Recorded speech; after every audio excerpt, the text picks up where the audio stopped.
Hi everyone, it's Angela. Hope all is well with you today. I am taking my walk. My husband encouraged me to get out and get some vitamin D, so I figured I'd take a walk. And since I haven't posted in a while, I figured I'd post. As some of you may have known if you've caught any of my posts, that I am in the process of taking a parent coaching certification program.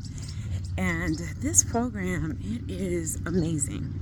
It is helping me as a parent to learn more about or even have more tools in my arsenal about how to parent, how to talk to my children and not at my children.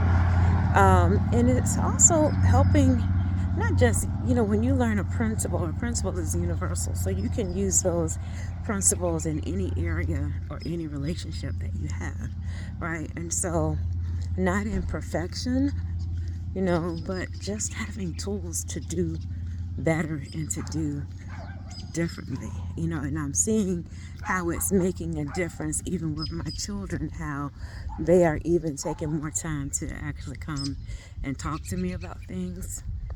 Not that they didn't before, but there's a difference. There's a difference when they see that you're actually taking the time to put something down and give them that eye contact and listen to them. And I appreciate it, right? So today, or this week rather, our class was on anger and healthy aggression. And I guess I felt inclined to post today because oftentimes, well, as you can see, I'm a black woman, right? And oftentimes with black women, there is this narrative of the angry sister, the angry black woman.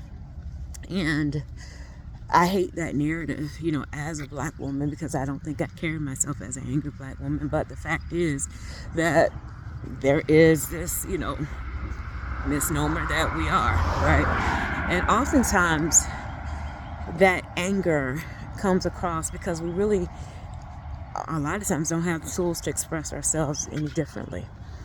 In a lot of households of origin, what we saw was very aggressive women, and that if you didn't come off in this scary, mean, overly authoritative way, that your words weren't valid, that the people were not going to do what you told them to do.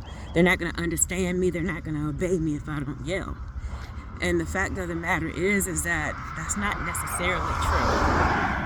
And oftentimes we need to have more tools to learn how to communicate in a healthy way.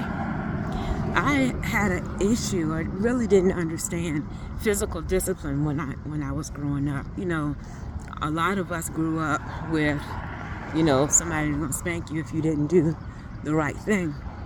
It never really made sense to me because I didn't feel like you needed to beat me in order for me to understand what you said. That's just me. But that's the households that we grew up in, a lot of us, right? And so for me, even prior to taking this class, I wanted to have some tools in place for my children that we communicated that was my objective for the behavior to change, or was my objective to implement force for the behavior to change. As I know oftentimes with physical discipline, it was just doing it to me. Like, it really didn't make sense why you need to hit me in order for me to understand what you're saying, if I can understand what you're saying any other time. But you need to hit me if I did not do it, or if maybe I misunderstood, or maybe even in my child mind I didn't put together that if I did this, this, and this, that something else would happen. One of the things that I learned recently with this brain science is that a young person's ability to be able to calculate, if I do this, this, and this, it's going to equal this. Well, that part of the brain, that reasoning part of the brain, doesn't even develop well all the way until age 25.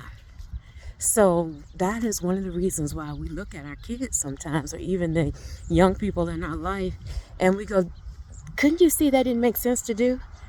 why did you do this? It didn't make sense. And they just kind of look at you with deer in headlights, like they really, honestly, they really don't know, because that part of their brain isn't even developed yet. That's eye-opening, right? So it's all the more reason why taking classes or even getting a coach is so important. Not to be told what to do, because who wants that, right? But when you see a coach is a person who helps to guide you with sometimes bringing out the things in you that are already there. It helps you to get your voice to be strong in some areas, empathetic in others. And empathy and sympathy are not the same. So empathetic in an area means that I can see this from another perspective other than my own.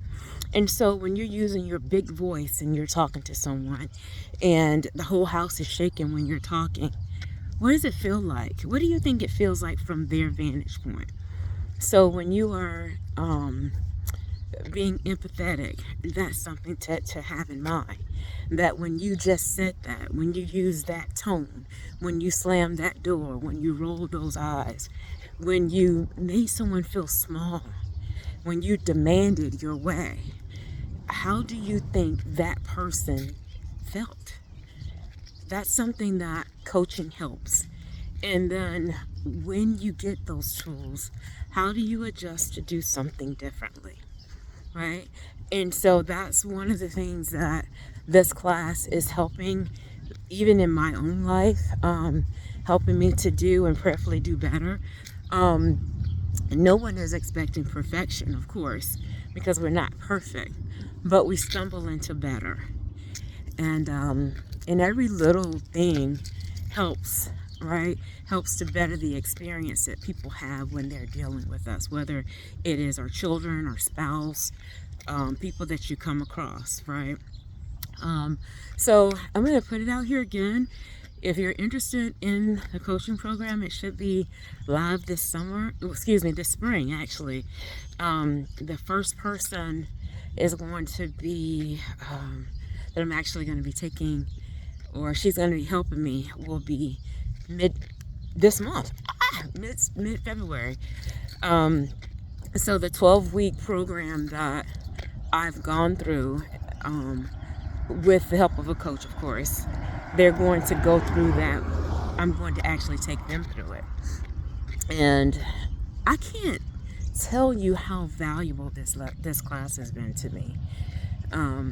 Some of it I've shared. I've been a little quiet online too, because it's a lot to process, especially when you go back to the home of origin, like the place you grew up, and you start thinking about how you grew up and how that impacts who you are today. That's a lot to unpack, right? And then to be able to have the tools to grow from where maybe parts of you stop growing. Yeah, it's real powerful. So this is Angela. I'm gonna sign off for right now, but hit me up if you think that it would be a help to you, a help to your relationship, whether it's with your kid, or even if you are a godparent or a grandparent or whomever. It's been so enlightening to me, and I know it'll be a godsend to whoever will take the journey that I've just been going through. So again, this is Angela. Do make it a great day, and it's dark on the street, and I will talk to you soon. Blessings.